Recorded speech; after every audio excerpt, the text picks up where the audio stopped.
Do you ever feel like your life is just stuck on a freaking treadmill? You are burning energy, putting out all this effort to improve your life, get to a better place, and you are freaking just getting nowhere. As someone who has done a lot of weightlifting, we call the treadmill the dead mill for a reason, also known as the hamster wheel of doom, because after a while of being stuck, getting nowhere, despite all of the effort that you're putting in and all of the energy and resources that you're burning, you can get pretty cynical and get so burnt out by that never ending cycle. Now, imagine your life is running on this treadmill, and someone like me, someone who's supposed to be helping you out, you seek out some assistance, and I throw you a bowling ball and tell you to juggle it while you're on the treadmill.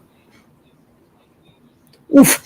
Okay, at best, you're going to stop the treadmill and either put down the bowling ball, maybe consider figuring out how to juggle it, and maybe you'll learn a new skill, but you're still not going to get any further. But most likely, if you've been on a treadmill and I throw you a bowling ball, you'll either reject that bowling ball, that skill that I've asked you to do, and you're going to throw it at me. Just come on, really? Or you're going to trip on it and break the treadmill, or maybe yourself. And now you're behind square one because now you can't even get on the treadmill, let alone get anywhere. Whew. What is it you really want, and why are you not getting there? That's what we're going to go into today with your 4 steps of how to get off that freaking treadmill that's got you going nowhere. Stop wasting all of that precious energy and time. You can replenish energy, but you can't replenish time. Once it's gone, it's gone. So how can you get off of that never-ending treadmill of life and step into a life where you are thoroughly thriving? Getting out of survival mode and going into thriving instead. If you're new to my world, welcome. I'm Dr. Vicky, general chiropractor for people as well as pets. I'm a mind-body coach and a Reiki healer. What the initials behind my name mean is I am here to help you and your fur babies be your very best, because you deserve so much more than what the world has told you that you can have. You deserve to not only survive and get through one day to the next, you are meant to thoroughly thrive and be your very best that you can possibly be, so that you can be a blessing for others and have everything that you desire your life to be. So, what is it that has us stuck in survival mode, in that never-ending survival cycle, stuck on that freaking treadmill? Oof, I don't like treadmills, figuratively or literally, in case you haven't noticed. Not a fan. The reason we get stuck in that cycle is because we are subconsciously wired for survival only, and that is it. Our subconscious minds are so powerful. They run, depending on what resource you're looking at or what expert you're listening to, anywhere from 80 to 99% of our habits and patterns, of every action that we do, is run by our subconscious minds. They control a lot. And our subconscious minds are still operating from where humans were in caveman days. And the only thing that our subconscious mind is there to help us do is survive one day to the next. How does it do that? By taking things one day at a time and one problem at a time. We are subconsciously wired to solve problems so that we can survive to tomorrow. And that's it. Our subconscious mind's the part of us that controls 80 to 99% of everything we do is not programmed. It is not designed to help us thrive. That's where the conscious mind steps in. But with that huge amount that is dedicated to survival. It is so used to doing that by solving problems. When a problem comes up, we gotta solve it. I think that's a Sir Mix-a-Lot song. Now I've got that in my head. But here's the challenge. That powerful subconscious mind will not tolerate a void. If it is used to problem solving and it's really used to a problem being around, once you solve that problem, and it doesn't matter how long it's been there, it can be there for 5 minutes, it can be there for 5 years, it can be there all your life. Once you solve a problem, now we have a challenge because now we have a void. We have taken that problem out. And now there's a hole there. And just like when you dig a hole in the yard, nature wants to fill that hole either by caving in the ground around it or filling it with water or filling it with a seed that's going to grow into a beautiful plant and a big strong tree that's going to house the birds and the squirrels. Your subconscious mind, which is wired for survival and wired to solve problems, sees that hole in the ground. It sees that void that you just created because we solved a problem. Great, it says. And it says, well, I gotta fill that hole. I gotta fill that void. Let's find another problem to solve. And the vast majority of the time, it finds a dysfunctional problem to solve. A lot of times it finds the same problem to solve because it's like, oh, we solved that one really well. Let's bring it back in and solve it again. I know how to solve this one. Let's bring it back in and solve it again. I've gotten practice.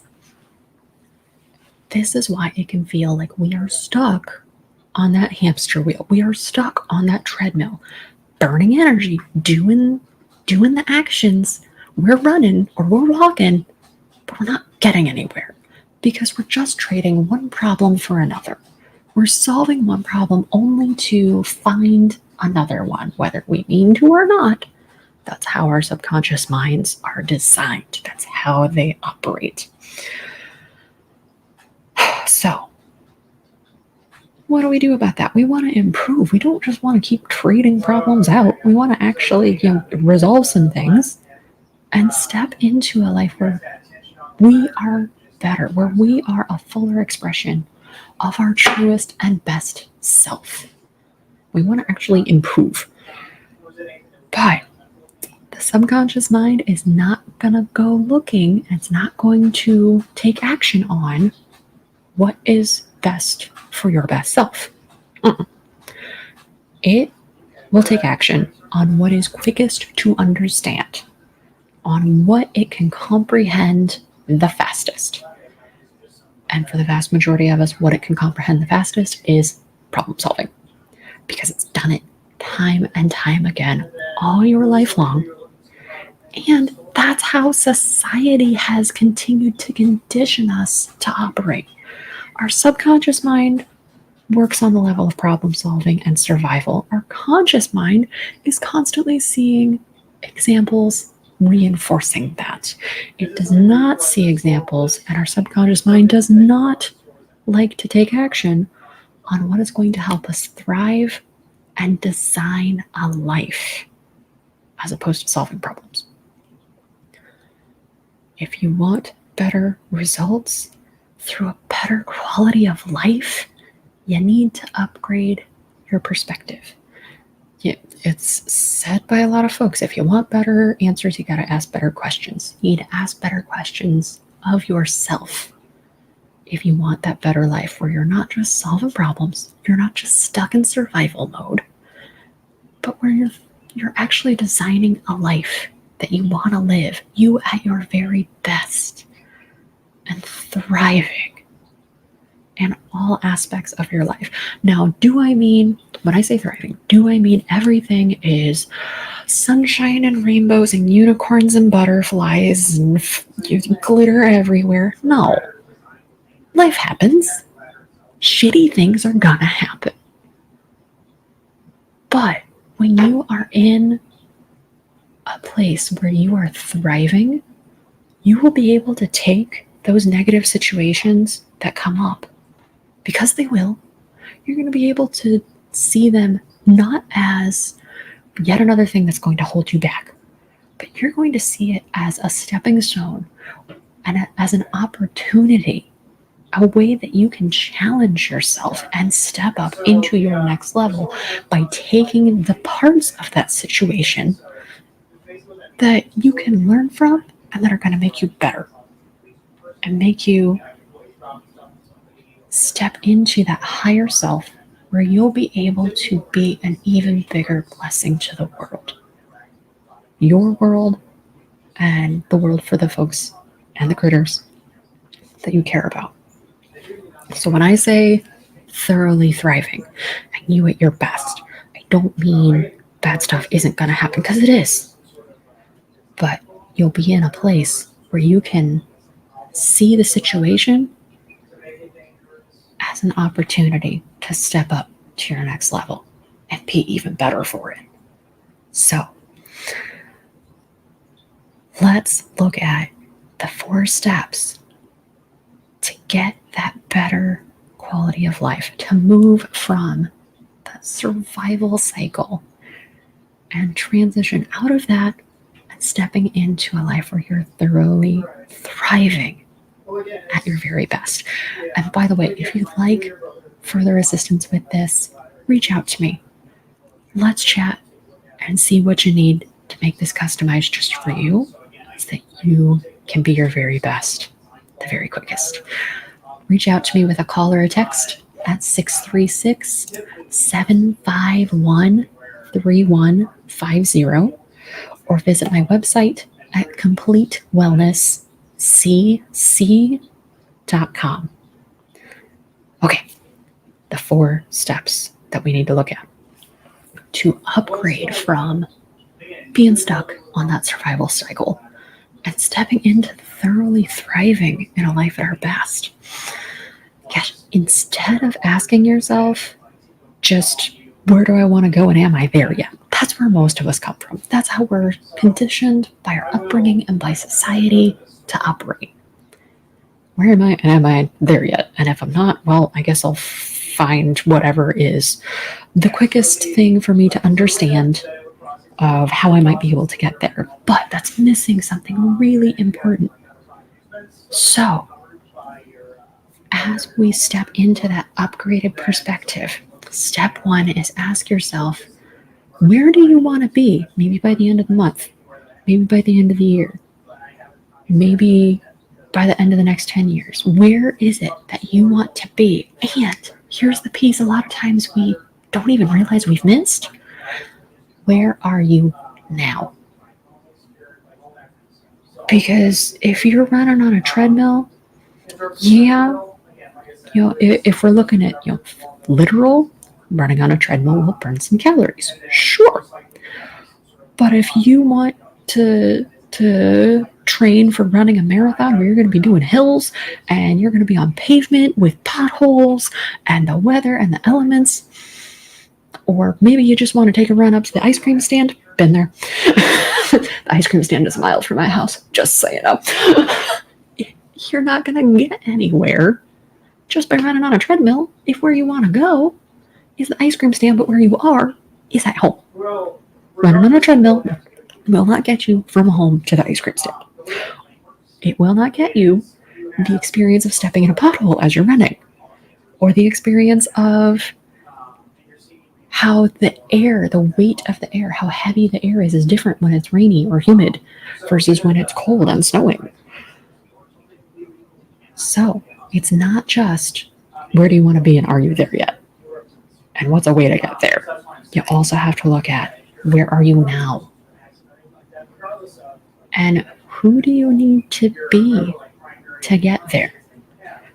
Because the identity that you are embodying when you look at this new perspective and where you are now and where you really want to be, the results we get are not just from the actions that we take.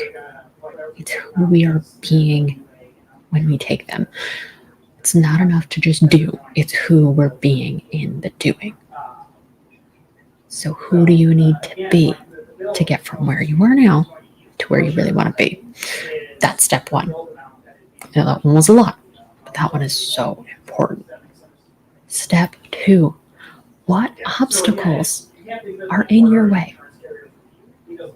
Because that's going to change some things. If we're driving from here to Disney World, wherever here happens to be for you, and we figured out where we want to go, and we figured out where we're starting, because if you want to go to Disney World, that's in Florida. If you're starting in New York, your path is going to look a whole lot different than if you're starting in LA. So, if you want to go from, I'm in St. Louis, if I want to go from St. Louis to Disney World in Orlando, Florida, there's probably going to be some obstacles in my way. I'm probably going to run into a detour at some point. So, and it's not just, what is Google Maps telling me that I'm going to run into, because it's already there. I know that obstacle is there. I know when rush hour is. But also consider what obstacles could come up and make a plan for how you're going to navigate the obstacles that are going to come up, because they will. My mentor calls this borrowing trouble. We're borrowing the potential trouble that could come up tomorrow or further down the line on this journey that we want to take. And we're making a plan of how we're going to handle it so that when something comes up, we're not going to be at a loss. We're going to have some of the mental practice and the mental prowess of how we could handle it. And I'll tell you right now, what you plan to come up, the obstacles you plan to come up, are probably not going to be what actually comes up. It's probably going to be something completely different. But if you've taken that moment to plan for something to go wrong, because it will, then when something does, even though it's a different something, your powerful subconscious mind goes, oh, we figured out a plan for something else coming up and going wrong, and we had a plan for how to handle that. So I know that I can come up with a plan on the spot for how to handle this that came up instead. I know we are capable and competent at handling challenges that come up, handling those obstacles, so we can keep going to where we need to go. So, step 1, where do you want to be? Where are you now? And who do you need to be to get there? Step 2, what obstacles are in your way now? And what obstacles are probably going to come up along the way? And how are you going to navigate those? Borrowing trouble. How are we going to navigate that trouble when it comes up? Step 3, what is life going to look like once you get to your destination? How is everything in your life going to be better? Are we going to have more certainty? Are we going to have more connections with the people that we love and care about? Are we going to bless others by leaving a legacy of showing them how they can do the same thing, by giving them a hand up instead of a hand out, by leaving our mark on the world of, this is what I accomplished and you can too, let me show you how? It can show up in so many different ways. How is life going to look once you get to where it is that you want to go? Once you step into life at your very best and thoroughly thriving, what's that going to look like? And step 4, what is life going to look like if you don't get there? If you stay where you are, stuck on that treadmill of never-ending survival cycle, what is life going to look like a month from now, a year from now, 10 years from now? And we've got to consider not only where it is we're going and what life is going to look like once we get there, we've also got to consider what life is going to look like if we don't get it, because we need to create that gap in our subconscious mind. We need to create that symbolic distance, because the subconscious mind cannot manage what it cannot measure. So if you say to yourself, I want to make more money, and then you go find a penny on the ground, well, now your subconscious mind says, mission accomplished. We have more money. Because you didn't say how much more. You didn't measure the distance you needed to cover. If you say, I want to release some pounds, cool. If you let go of 2, your subconscious mind says, mission accomplished. What's the next problem you want to solve? You need to create that gap. You cannot build a stairway to you at your highest level, at your very best, if you don't know where you are on the ground and how high those stairs need to go. And where are those stairs? Where do we need to go? I was going to make a analogy about building a bridge when there's no, you don't know how far the water is, but then I remembered they built London Bridge in Arizona in a desert airstrip with no water around, and they just dug a channel under it. So that's your history lesson for the day. But you need to create the gap between what it is that you truly desire and what's going to happen if you don't get it. What is life going to look like at the peak, and what is life going to look like in the pit? Because that is what is going to help you decide and discern how to get from where you are to where you really want to be. Faster, easier, and with less effort. You are spending too much effort running on that darn treadmill. It's time to step off that never-ending survival cycle. Oof. And step into a life where you are thoroughly thriving at your very best. I'm here to help you do it. If you need assistance, reach out to me, and I'll catch you next time. Bye now.